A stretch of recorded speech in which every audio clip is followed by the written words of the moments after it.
Faire disparaître inquiétude et angoisse. Appartiens-tu à ceux qui ne sont pas convaincus et doutent de l'amour insondable et éternel de Dieu?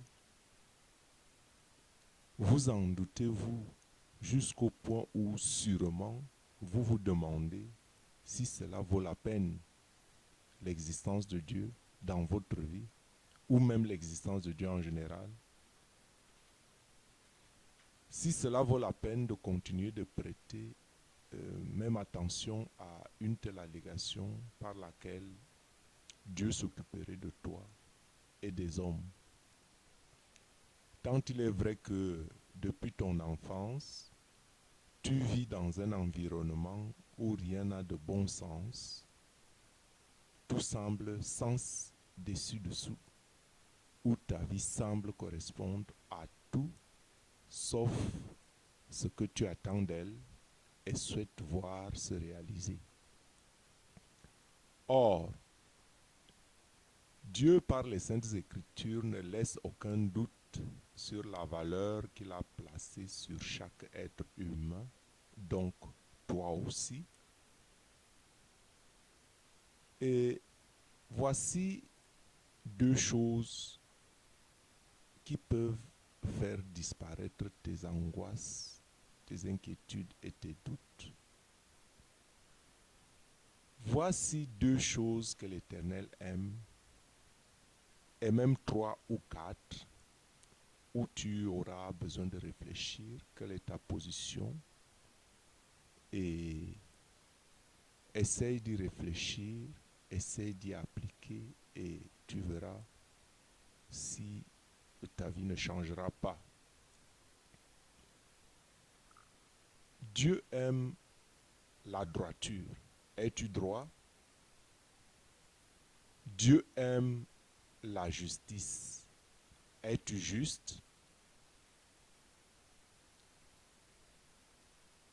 Dieu aime la justice, la bonté et la miséricorde.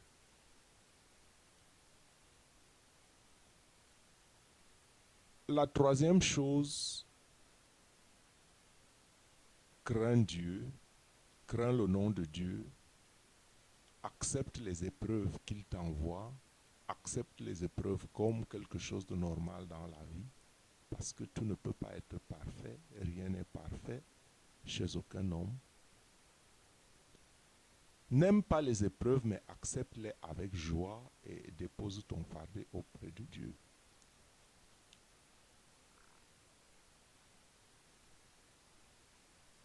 Reviens à Dieu, garde la piété et la justice et espère toujours en Dieu. Parce que tes problèmes, n'essaie pas de les supporter toi-même. Il faut avoir une arrière-garde à qui tu remets toujours toutes tes peines, s'il y en a. Donc, quelle qu'est ta situation et ton point de vue, tiens compte de toutes ces choses et reviens à ton Dieu, garde la piété et la justice et espère toujours en Dieu.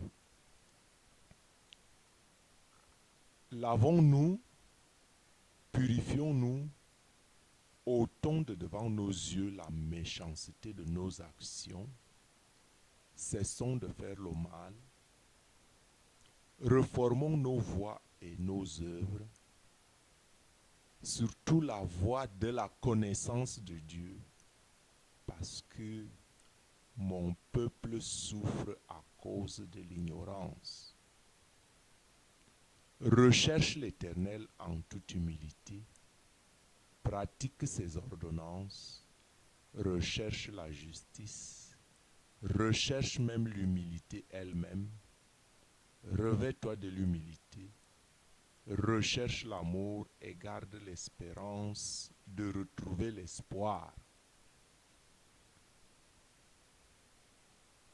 Durant tout ce temps d'errance et de sécheresse spirituelle, sache que Dieu attend impatiemment que tu te tournes résolument vers lui pour prendre enfin contact avec toi en esprit et en vérité, parce que Dieu ne force personne, Dieu ne viole la conscience de personne. Dieu attend donc impatiemment que tu te tournes en vérité et en esprit vers lui, et il va t'accueillir dans ses bras de miséricorde et compatissant. Si tu regardes cette vidéo, ou mieux, si tu ne regardes pas cette vidéo juste par curiosité, le moment est venu pour toi que Dieu se révèle à toi pour te sortir de ton désespoir, de tes angoisses, de tes inquiétudes, de la vie, et garde la confiance que l'Éternel, ton Dieu, est ton arrière-garde. Par conséquent, toute chose qui concourt au bien-être de ceux qui aiment Dieu, toute chose concourt au bien-être de ceux qui aiment Dieu. Toute chose, je n'ai pas dit certaines choses, j'ai dit toute chose concourt au bien-être de ceux qui aiment Dieu. Parce que Dieu peut transformer le mal en bien quand tu t'adonnes à lui, parce que rien ne lui est impossible. Parce que c'est Dieu qui est celui qui donne le sens. Dieu est le sens même. Dieu donne le sens à ton existence. Dieu est le sens de ton existence. Puisque c'est lui qui t'a créé. Et il t'a créé pour un but. Et non seulement de considérer ta vie, toi-même de considérer ta vie, tes choix et tes désirs de ton cœur. Ce n'est pas cela le sens de la vie, de considérer tes choix, tes simples choix et tes simples désirs, les désirs de ton cœur comme étant le sens de ta vie. C'est pour ça que nous courons d'échec en échec, surtout quand nos choix ne correspondent pas à la voie que Dieu nous a tracée, parce que Dieu nous a tracé une voie. Donc, l'objet des inquiétudes, l'objet des échecs est souvent parce que nous donnons une mauvaise orientation qui va peut-être même à l'encontre de ce que Dieu a tracé pour nous.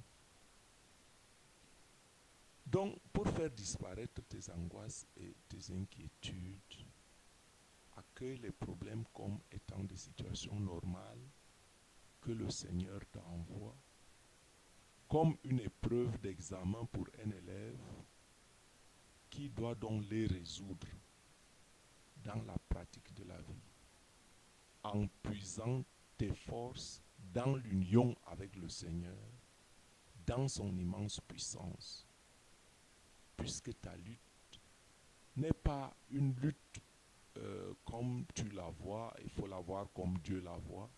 Ta lutte est plutôt contre les forces des ténèbres que seules les armes de Dieu peuvent vaincre. Et pas seul, mais de concert avec les autres. Il faut côtoyer les autres. Il faut être avec les autres. Il faut s'assembler avec les autres. En fait, faire partie de la race élue, les fils du roi de l'univers, le sacerdoce royal, de qui par le monde les mêmes épreuves sont imposées. Il ne faut pas voir l'apparence des choses et penser que tout est au bon des mondes possibles pour les autres. Les mêmes épreuves que tu as sont imposées à certains de tes frères dans le monde entier si tu communiques avec eux, si tu en partages la croyance, la vraie, la foi.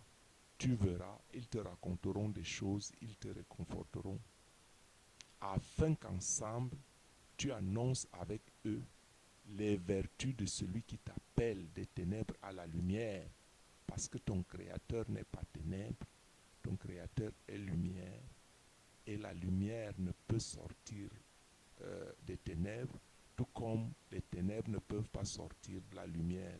C'est deux entités entièrement séparées, mais c'est la lumière qui fait disparaître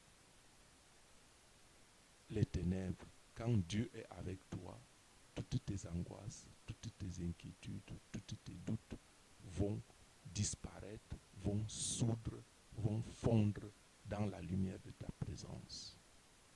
Si Dieu est avec nous, qui sera contre nous? Que Dieu te bénisse.